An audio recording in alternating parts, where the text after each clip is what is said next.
എല്ലാവർക്കും നമസ്കാരം. നമ്മുടെ പാണൂറിലെ ജയകുമാർ എന്നറിയപ്പെടുന്ന നമ്മുടെ സഖാവ് ഒരു തേനീച്ച കൃഷി തുടങ്ങിയിട്ട് കുറേ വർഷമായി.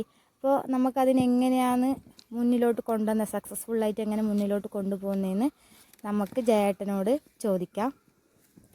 നമുക്കപ്പോൾ പെട്ടിയുടെ അടുത്തേക്കൊന്ന് പോവാം.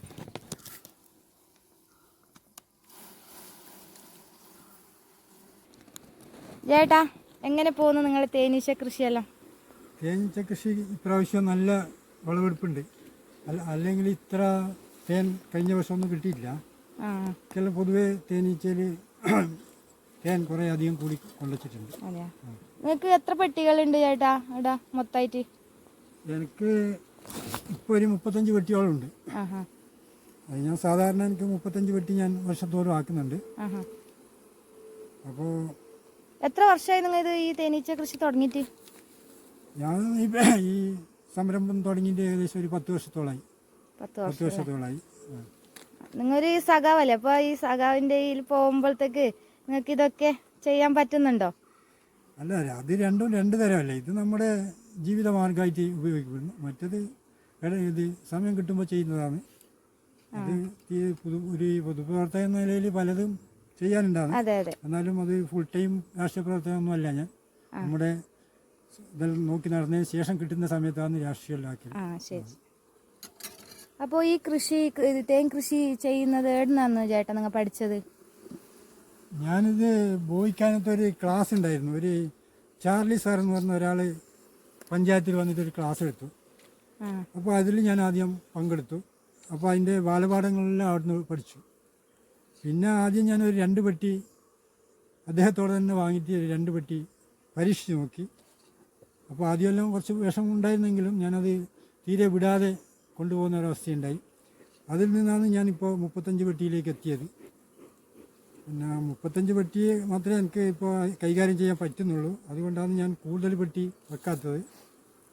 നല്ല വരുമാന മാർഗമുള്ളൊരു കൃഷിയാണ് തേനീച്ച കൃഷി.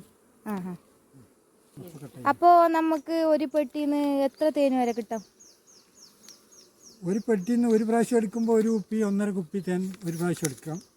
അപ്പോൾ നമ്മൊരു വർഷത്തിൽ എന്ന് പറഞ്ഞാൽ നമ്മൾ എടുക്കുന്നത് ഇത് സെപ്റ്റംബറിലല്ലേ, ജനുവരി ലാസ്റ്റ് എടുക്കാൻ തുടങ്ങും. ഫെബ്രുവരി, മാർച്ച്, ഏപ്രിൽ കുറച്ച് കിട്ടും. ഇത്ര സമയത്താണ് തേൻ എടുക്കൽ.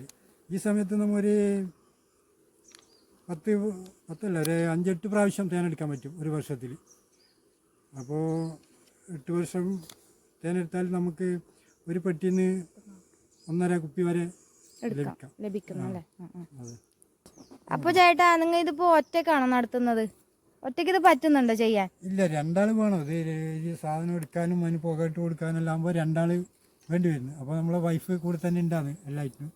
ചേച്ചിയാണ് സഹായത്തിനുള്ളത്. അപ്പോൾ 2 ആളും കൂടുമ്പോൾ വലിയ പ്രശ്നം വരുന്നില്ല. അങ്ങനെയാണ് ഇത് കൊണ്ടുപോകുന്നത്. അപ്പോൾ ഒരു ബുദ്ധിമുട്ടില്ലാതെ 2 പേരും കൊണ്ടുപോകുന്നുണ്ട്. അതെ. അപ്പോൾ നമുക്ക് തേൻ എടുക്കുന്നത് നോക്കാം. ഇങ്ങനെയാണ് നമ്മുടെ ചേട്ടൻ തേൻ എടുക്കുന്നത്. പിന്നെ തിരിച്ചിടണം. ഇതിങ്ങനെ ഒരു പ്രാവശ്യം എടുത്തതിന് ശേഷം മറ്റു ഭാഗം തിരിച്ചിട്ട് ഇങ്ങനെ വെക്കണം. എന്നിട്ട് രണ്ടാമതും കറക്കണം അല്ലേ? അപ്പോൾ ഈ തേനൊക്കെ എങ്ങനെ ചേട്ടാ നിങ്ങൾ വിൽപ്പന നടത്തുന്നത്? നല്ല വിൽപ്പന ഉണ്ടോ? ഞാനിപ്പോൾ 10 വർഷത്തോളം ആയല്ലോ. അപ്പോൾ കൂടുതൽ പേർക്കും ഞാൻ കൃഷി ചെയ്യുന്ന കാര്യം അറിയാം. അപ്പോൾ മുമ്പേ സാധനം വാങ്ങുന്ന ആൾ മുമ്പേ നമ്മളെ വിളിച്ച് ഓർഡർ ചെയ്യും. അപ്പോൾ നമ്മളോട് വിൽപ്പന നടത്തുമ്പോൾ നമുക്ക് എന്താ പറഞ്ഞാൽ എവിടെ പോയിട്ട് വേണോ എന്ന് ചോദിക്കേണ്ട ആവശ്യമില്ല. നമ്മളെ തേൻ തേടി പിടിച്ചിട്ട് മുമ്പേ കൊണ്ടുവരി വീണ്ടും വരുന്ന ഒരവസ്ഥയുണ്ട്. അപ്പോൾ നമ്മൾ അത്രയും ശുദ്ധമായി കൈകാര്യം ചെയ്യുന്നതാണ്. ഒരു മായമൊന്നുമില്ലാതെ. മായം ചേർക്കലുണ്ട് എന്നെല്ലാവരും പറയുന്നുണ്ടോ? അങ്ങനെ ചേർക്കൂല. ആരായാലും മായം ചേർക്കൂല. മായം ചേർത്തത്തെ നമുക്ക് പെട്ടെന്ന് മനസ്സിലാക്കാൻ പറ്റും. അതെ. അപ്പോൾ ചേട്ടാ, നമുക്കിപ്പോൾ 2 പെട്ടി ഉണ്ടെങ്കിൽ അപ്പോൾ അതിൻ്റെ എണ്ണം നമുക്ക് തേൻ്റെ എണ്ണം കൂട്ടാൻ എന്ത് ചെയ്യണം മുന്നിലോട്ട്? അതിനാണ് ഞാൻ നേരത്തെ പറഞ്ഞത്. ഇതിനെ ഡിവിഷൻ ചെയ്യാം. അതെങ്ങനെയാണെന്ന് പറഞ്ഞാൽ സെപ്റ്റംബർ മുതൽ ഡിവിഷൻ ചെയ്യാൻ തുടങ്ങാം. സെപ്റ്റംബർ മുതൽ ഡിസംബർ വരെ മാസം തോറും നമുക്കത് ഡിവിഷൻ ചെയ്യാം. ആ സമയത്ത് ഈച്ച പെരുകുന്ന സമയമാണ്.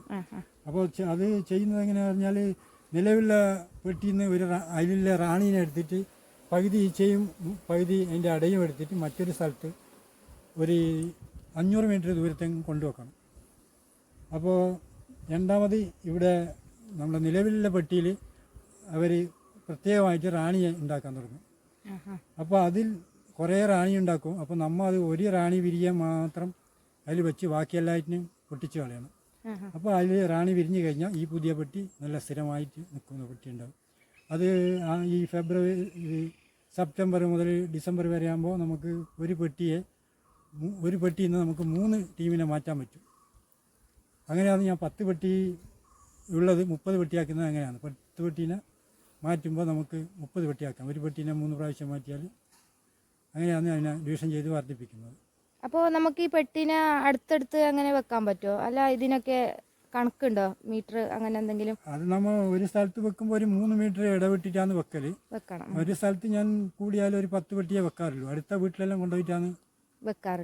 അപ്പോൾ നമ്മളെ വളപ്പിൽ ഒരു 10 പെട്ടി, അടുത്ത വീട്ടിൽ ഒരു 10 പെട്ടി, നമ്മളെ രോഹിതൻ്റെ വീട്ടിലുണ്ട്, അവിടെ നമ്മളെ അടുത്ത വീട്ടിൽ അവിടെ ഒരു 10 പെട്ടി, അങ്ങനെയല്ലാന്ന് ഇത് വെച്ചിട്ട് ഞങ്ങൾ കൈകാര്യം ചെയ്യുന്നത്.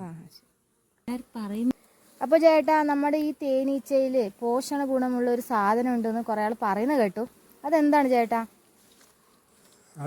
അതിൻ്റെ പേരാണ് റോയൽ ജെല്ലി എന്ന് പറയും.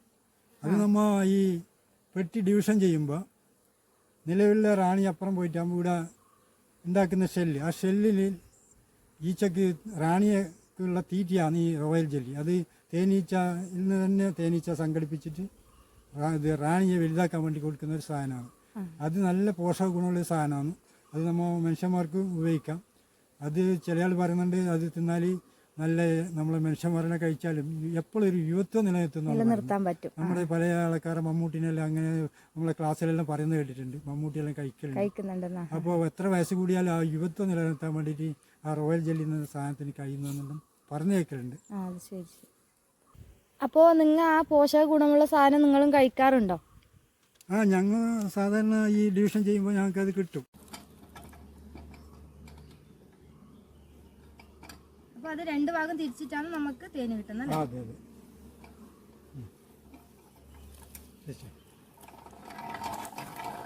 അപ്പോൾ മെല്ലെ കറക്കി പിന്നെ സ്പീഡ് കൂട്ടുമ്പോൾ